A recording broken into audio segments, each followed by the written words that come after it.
Hello everyone. In today's video, we are going to understand the sequence alignment in bioinformatics. तो जो sequence alignment है ये एक computational technique होती है जो कि कंप्यूटर की हेल्प से की जाती है to compare and analyze the similarities and difference between two or more sequence of biological data.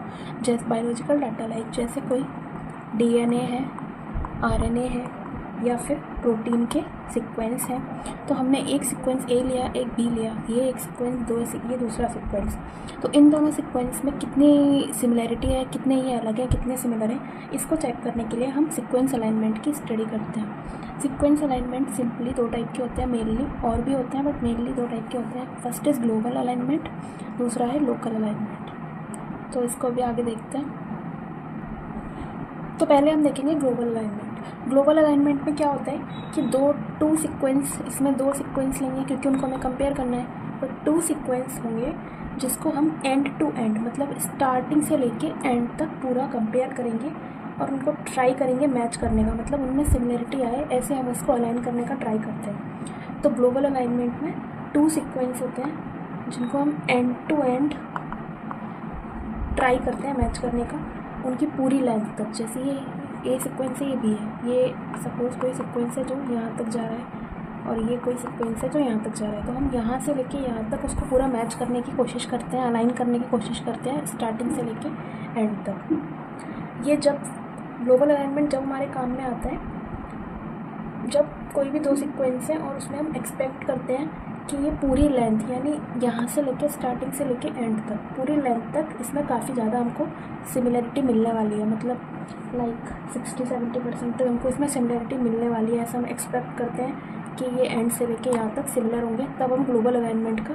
Use करते हैं। तो अगर हम डिफ़ाइन करें तो global alignment aligns two sequences from end to end trying to match them across their entire length, यानी उसकी पूरी लेंथ तक वो उसको मैच करने की कोशिश करते हैं। तो अब इसका एक एग्जांपल देखते हैं। तो ये हमने एक एग्जांपल लिया है और हमें इसको ग्लोबल अलाइनमेंट के थ्रू अलाइन करना है। तो सबसे पहले हम देखेंगे कि ये फर्स्ट वाला जो है बेस ये मिल रहा है, तो हम इसको पहले ऐसे लिख लेते हैं। उसके बाद हम देखेंगे ये यहाँ पे नहीं मिल रहा, बट ये सी जो है वो सी से मिल रहा है, जी से मिल रहा है, ये जी से मिल रहा है। उसके बाद ये नहीं मिल रहा, ये भी नहीं, सॉरी ये नहीं मिल रहा, ये मिल रहा है। ये दोनों ये आपस में मैच कर रहे हैं, ये कर रहे हैं। देन ये नहीं मिल रहा, ये मिल रहा है और ये मिल रहा है। तो हमने इस तरह से ओवरव्यू देख लिया। अब इसमें हम कई सारे तरह से अलाइन करके देख सकते हैं और जिस तरीके से हमारी स्कोरिंग सबसे ज़्यादा आएगी हम उसको रख लेंगे। तो पहले हम इसको ऐसे अलाइन करके देखते हैं कि ये मिल रहा है और ये नहीं मिल रहा, तो हम टी के नीचे गैप रखते हैं। अगर मिसमैच हो रहा होगा तो मिसमैच रखेंगे, वरना फिर गैप रखना पड़ेगा हमें। सी से मिल रहा है, जी। देन टी का कोई मैच नहीं है, बट हम इधर देखेंगे कि जो ए है वो ऑलरेडी इससे मैच हो रहा है। अगर हम इसको इससे मैच करते तो भी यहाँ पे एक मिसमैच आता है, तो अभी हम इसको मिसमैच ही रखेंगे, ए और टी। Then A T.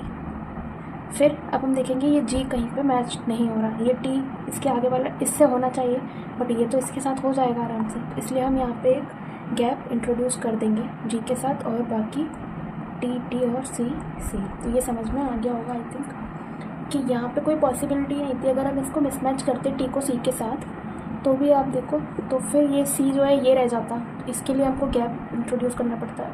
उससे बेटर है ये इससे मैच हो रहा है तो इसको मैच कर दिया और टी के नीचे गैप इंट्रोड्यूस कर दिया।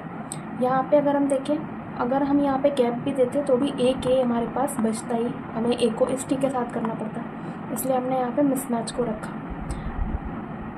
हम मिसमैच प्रेफर करते हैं गैप से ज़्यादा, अगर स्कोर उतना ही है, मतलब स्कोर बढ़ाने के लिए हमारा बस स्कोर ज़्यादा होना चाहिए। अब हम स्कोरिंग करेंगे जिसमें मैच जो होते हैं प्रॉपर, उसका अगर एग्जांपल हम अगर स्कोर +2 दे रहे हैं, मिसमैच लाइक जैसे ये दोनों है, इसका हम -1 दे रहे हैं और गैप का पेनल्टी हम दे रहे हैं -2, तो हम स्कोरिंग करेंगे, ये मैच हो रहा है, ये +2, ये गैप है -2, मैच +2, मैच +2, मिसमैच का -1, +2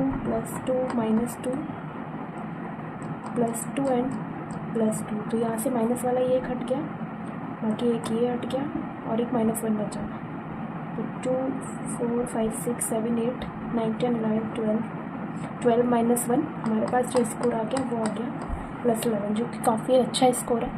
आप किसी और तरीके से भी इसको अलाइन करके देख सकते हैं। अगर स्कोर +11 से ज़्यादा आ रहा है तो वो और अच्छा तरीका है। तो अभी हम चेक करके देखते हैं क्या और कोई तरीका है जिससे स्कोर +11 से ज़्यादा आ जाए। तो अब हम इसको वापस से अलाइन करके देखेंगे। तो आप लोग उसको दूसरे तरीके से अलाइन करके देख लेना, और अगर ऐसा आ रहा हो स्कोर ज़्यादा तो कमेंट करके ज़रूर बताना। उसके बाद हम देखते हैं कि ग्लोबल अलाइनमेंट के कुछ और पॉइंट्स। तो ग्लोबल अलाइनमेंट जो है वो जो एल्गोरिथम फॉलो करता है, जो कि हम आगे पढ़ेंगे, वो है, अब ये नाम याद रखना है आपको,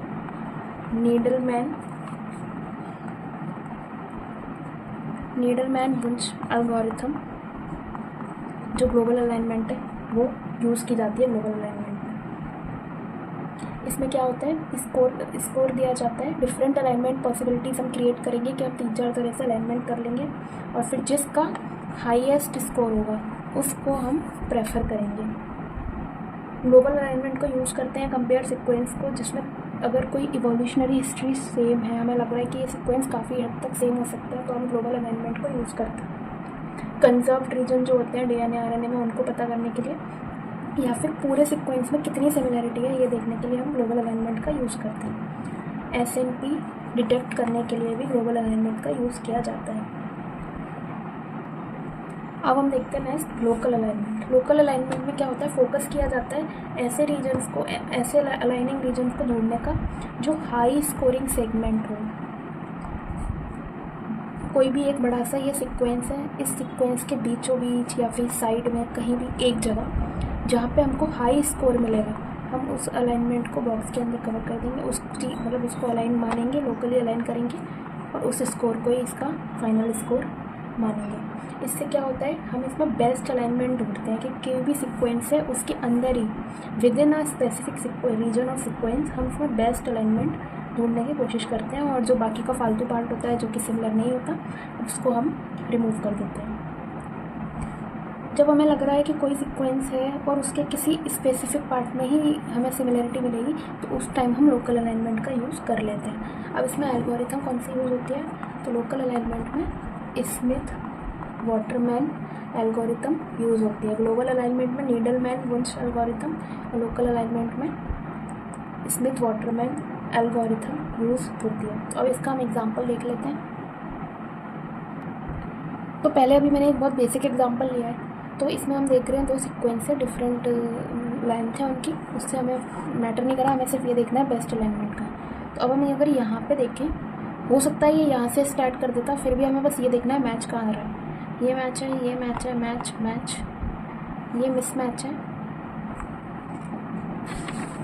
ये भी एक मिसमैच है, but this is a match.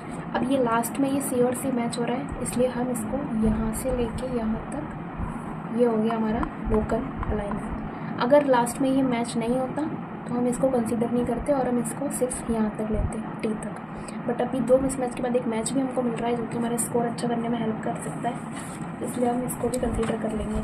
और फिर हम इसकी स्कोरिंग जैसे ग्लोबल की थी वैसे ही करेंगे, +2 +2 +2 +2 -1 -1 +2, तो ये गया, इसका स्कोर हो जाएगा +8। अभी हम एक और एग्जांपल देख लेते हैं।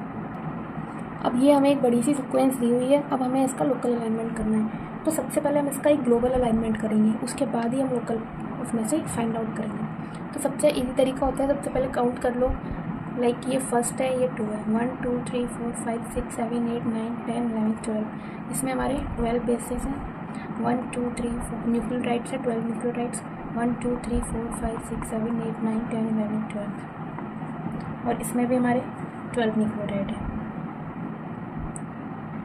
ठीक है, सिंपली कर लिया है। अब इसके बाद हमको मैच करना है। अब हम देखेंगे ये दोनों आपस में मिसमैच है, तो अभी हम एक तरीका लेके चलते हैं, एक पॉसिबिलिटी लेके चलते हैं कि अभी हम इसको मिसमैच ही रखते हैं, क्योंकि गैप से बेटर है मिसमैच।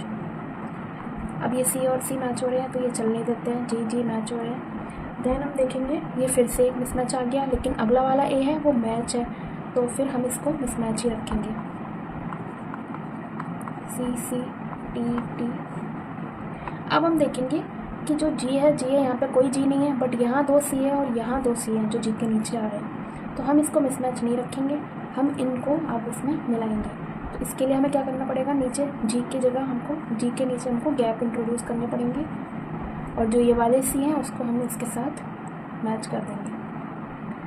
अब हमारे पास बचे 2a, ऊपर कुछ नहीं बचा, तो ऊपर हम 2 गैप लगा देंगे और नीचे a लिख देंगे। अब हमने इतना काम कर लिया। अब हमें इसका करना क्या था, लोकल अलाइनमेंट। अगर आता ग्लोबल अलाइनमेंट तो ये हो गई ग्लोबल अलाइनमेंट। स्कोरिंग अगर करनी होती तो हम +2 वगैरह करके स्कोरिंग कर लेते। अब हम एक बार स्कोरिंग करके देख लेते हैं। मिसमैच -1 -1 +2 +2 -1 +2 +2 +2 -2 -2 +2 +2 -2 -2, तो ये गए माइनस वाले।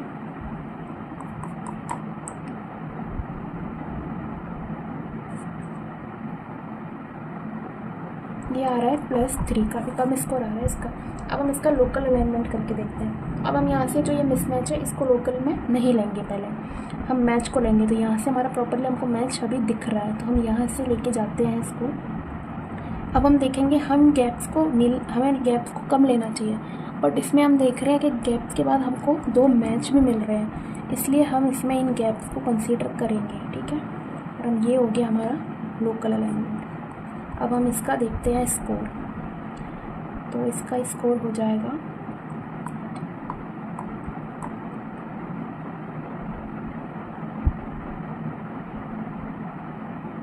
इसका स्कोर आ रहा है हमारा +9।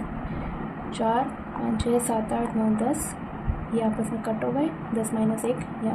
तो अब हम देख सकते हैं कि जब हम ग्लोबली कर रहे थे तो स्कोर सिर्फ +3 आ रहा था, और लोकल अलाइनमेंट से स्कोर +9 हो गया है। तो मतलब इस सीक्वेंस में सिर्फ यही रीज़न था जो काफ़ी ज़्यादा मैच हो रहा था। तो इस तरह से हम करते हैं लोकल अलाइनमेंट। तो अगर किसी सीक्वेंस पर लोकल सिमिलैरिटीज़ है, मतलब किसी स्पेसिफिक जगह पे ही सिमिलैरिटीज़ है, तो हम उसमें लोकल अलाइनमेंट करते हैं।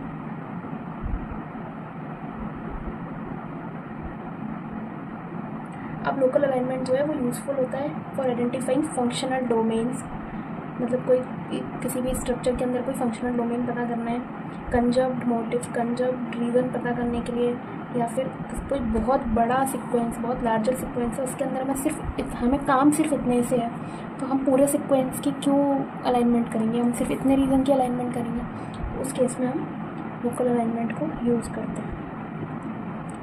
So this is all about the local and global alignment.